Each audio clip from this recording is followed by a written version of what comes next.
Good morning, guys. Welcome to the channel. My hair is doing crazy things in my head. Doesn't look too bad though. I just got home. I started to open this box, but then I figured I would open it on the YouTube. So this is something coming up for an upcoming build. I ordered some used parts. I'm doing kind of a budget build, turbo build for the VR6.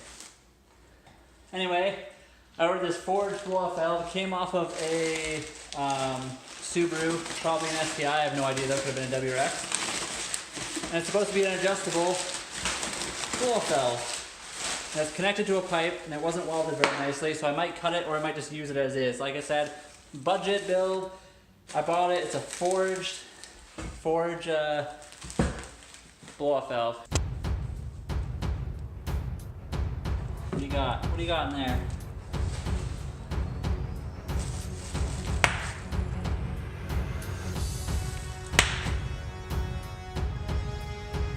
Interesting.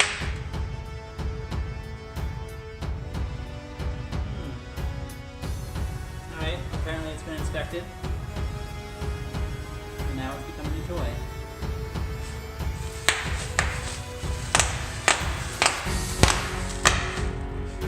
You guys scared you?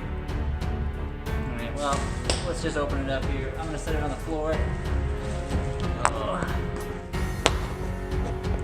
Do cat buttholes get you banned on YouTube? Come here. Here, Cece.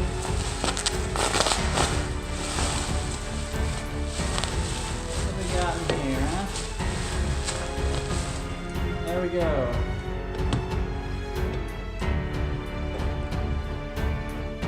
She's more interested in bubble wrap. What do you think of this, huh? Cece? Do not care at all about blow-off valves. I thought you were a motorbike cat. I thought you were into vehicles. No? Cece, what do you think of this?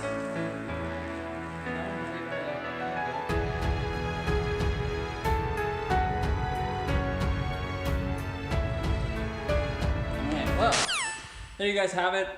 I don't know what I'm going to do in the rest of this episode. I just wanted to open this for this, so this will be pretty much put away until I got the rest of the parts for this build. I have the blow-off valve, wastegate's on the way, turbo's on the way. I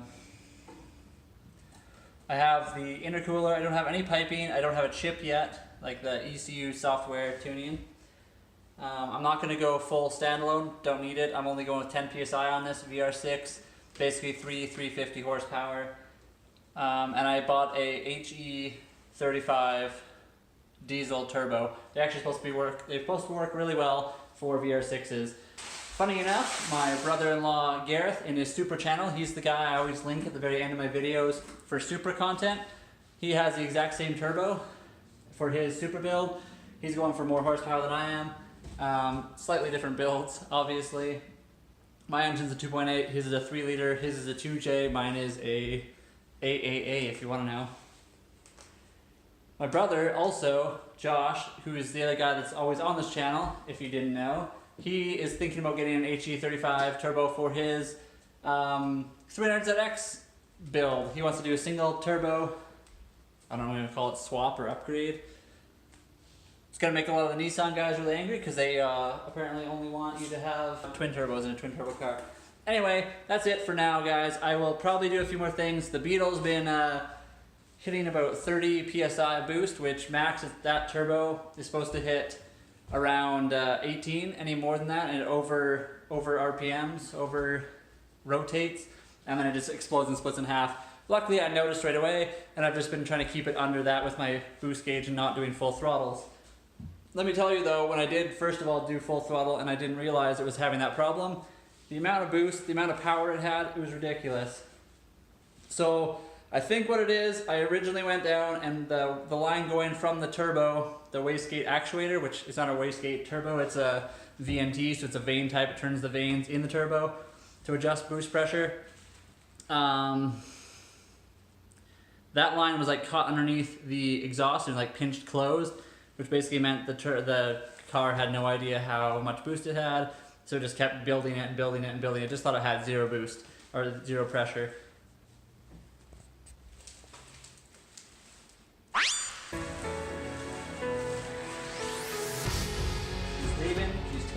bubble wrap and gone. So anyway, I might actually go just change that reference line from the turbo to the manifold, and hopefully fix that up. So anyway, you might see that, you might not. It might be some bunch of other stuff, but I need a video. I need to get off my butt and start doing some stuff because I need some footage, and I haven't done anything. I didn't do anything yesterday. I just kind of relaxed. So here we go.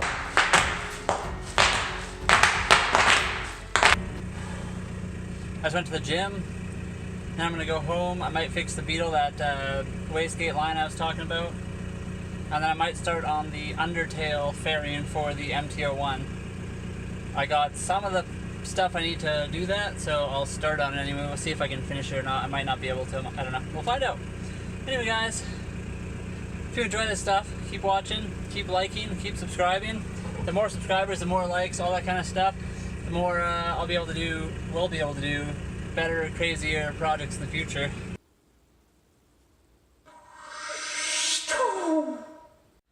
Alright guys, so this is the line I'm talking about. This just hooks on to the bottom of this. This is basically what determines the vane position. Can't think what this thing's called.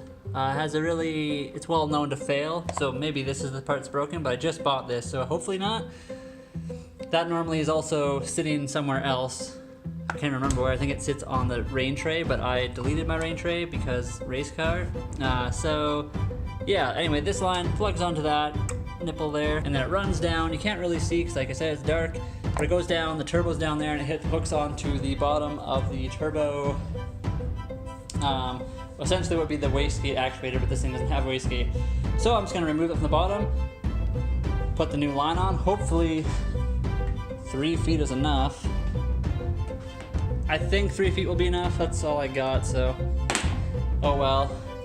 I'll put this heat guard back on just to protect it, because this line actually has heat protection.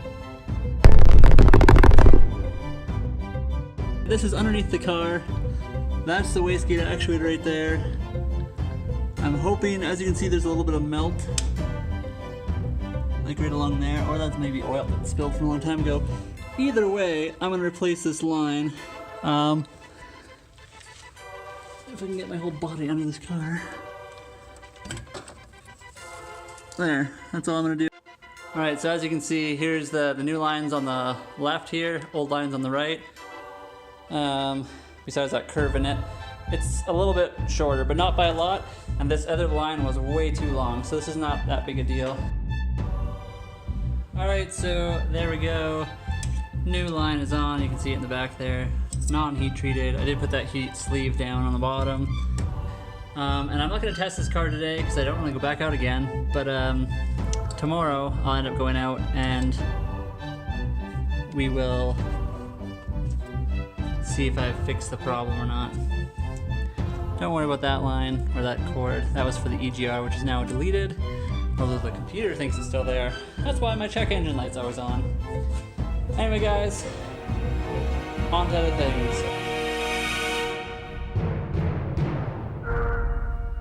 Alright, so I'm attempting to make a rear fairing for my bike. I was going to use part of this. I might just leave that for now. Maybe I'll use it if this doesn't turn out.